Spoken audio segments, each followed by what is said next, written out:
Hoje eu vou falar com você sobre mecanismos de defesa. Você sabia que nós temos vários sistemas de defesa no nosso organismo? Pois é, existem aquelas defesas que acontecem quando nós somos invadidos por um vírus, por uma bactéria, e o nosso corpo imediatamente começa a produzir anticorpos para se defender diante daquela ameaça. Na nossa estrutura psíquica também temos defesas que nos protegem diante de situações de ameaça. E essas defesas elas começam a se formar lá na nossa infância. A criança ela tem uma estrutura ainda não preparada para lidar com determinadas situações. Então, como uma forma de nos proteger diante de situações ameaçadoras, nós passamos a desenvolver esses mecanismos de defesa. Por exemplo, situações de abuso, situações de bullying, situações de rejeição, são bastante comuns de acontecerem na infância.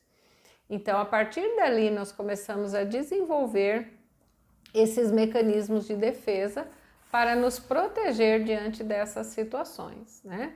Um exemplo bastante comum que acontece na infância, infelizmente, diante de situações traumáticas, a nossa mente tende a deixar aquela memória lá, mandar aquela memória lá para o nosso inconsciente, né? Guardar ela de uma forma que não seja acessível, porque lembrar ou lidar com aquela memória significa vivenciar novamente a dor daquela situação de abuso, por exemplo, não é?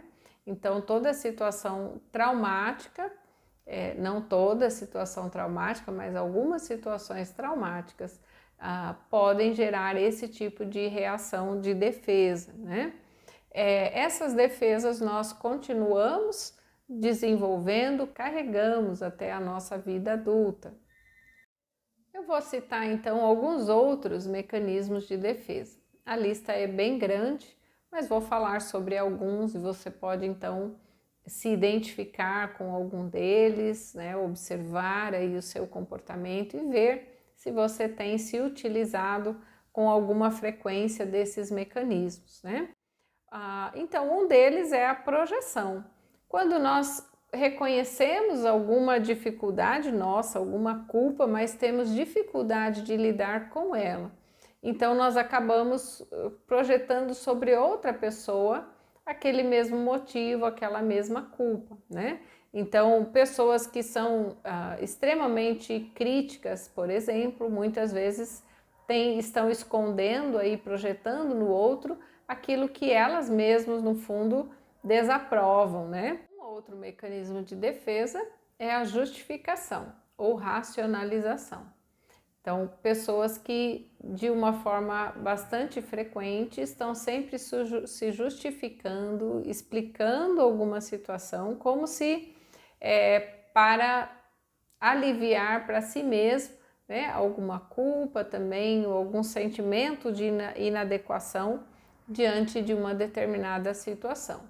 Por exemplo, quando você tem uma reação agressiva com o seu filho, porque você sentiu raiva, porque você não se controlou, e aí você se justifica dizendo que aquilo é para o bem dele, ou que, né, pontuando ali onde aquela outra pessoa estava errada, né? Então, tentando trazer para si mesmo uma justificativa para sua própria falta de controle. Um outro motivo é o deslocamento, quando nós deslocamos o objeto, né, o objetivo do nosso sentimento, da nossa reação para outro. Por exemplo, uma pessoa que tem uma discussão com o chefe no trabalho, mas não pode expressar para o chefe, obviamente, tudo aquilo que pensa, tudo aquilo que sente, né, toda a sua raiva, mas chega em casa e trata dessa forma sua esposa, o seu marido, os filhos e até o cachorro, né? Desconta em todo mundo aquela raiva que não pôde expressar ao seu chefe, né? Um outro mecanismo de defesa bastante conhecido e frequente são as fugas e fantasias. Cada vez que nós temos dificuldade de lidar com alguma situação na realidade, nós criamos uma outra situação alternativa na nossa mente, né? Então, a fuga de conflitos, por exemplo, a fuga de situações estressantes. Então, nós criamos na nossa mente ali algum ideal e passamos a nos apegar àquilo que está na nossa mente. Com relação à fuga, ela pode até se tornar muito complicada quando a pessoa passa a acreditar, né, que aquela ideia que ela criou na sua mente é verdadeira, né? Então isso se torna tão comprometedor que algumas pessoas perdem mesmo a noção do que é realidade, do que é fantasia.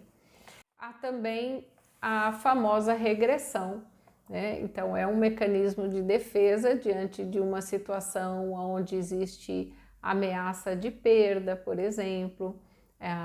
É um exemplo comum quando uma criança mais velha, um primeiro filho, ganha um irmãozinho, né? Então, o irmãozinho mais novo que vem ali com todas as características de bebê e aquela criança mais velha começa a voltar então a comportamentos que ela já não tinha mais, a fazer xixi na cama, a querer chupar a chupeta, né?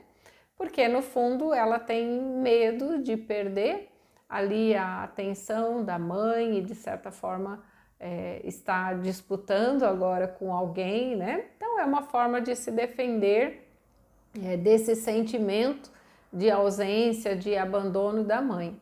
E aí nós levamos às vezes esse comportamento para a vida adulta, né? Há muitos adultos que se comportam de forma regressiva, seja na fala infantilizada, nas reações emocionalmente imaturas, então pessoas que têm dificuldade de levar a sério um relacionamento, sempre se vitimizam e têm a tendência até de se magoar com todas as coisas, um comportamento que aparentemente demonstra, né, uma dificuldade de amadurecer emocionalmente, de agir como o que se espera de um adulto, né, na vida emocional.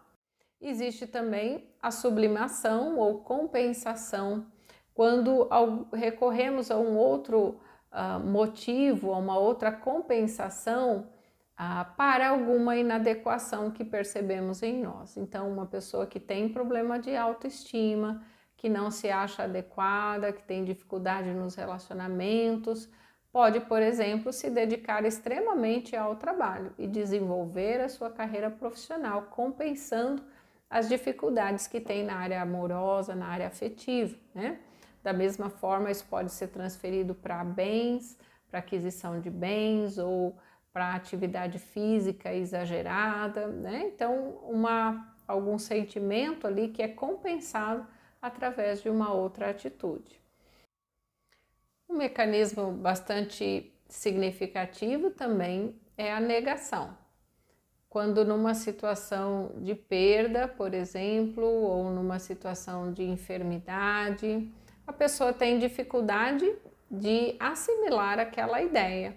Então ela passa a negar primeiramente, né? Isso não está acontecendo e tenta de alguma forma achar saídas na sua mente para não enfrentar aquela situação. Isso é o que nós chamamos de negação, né?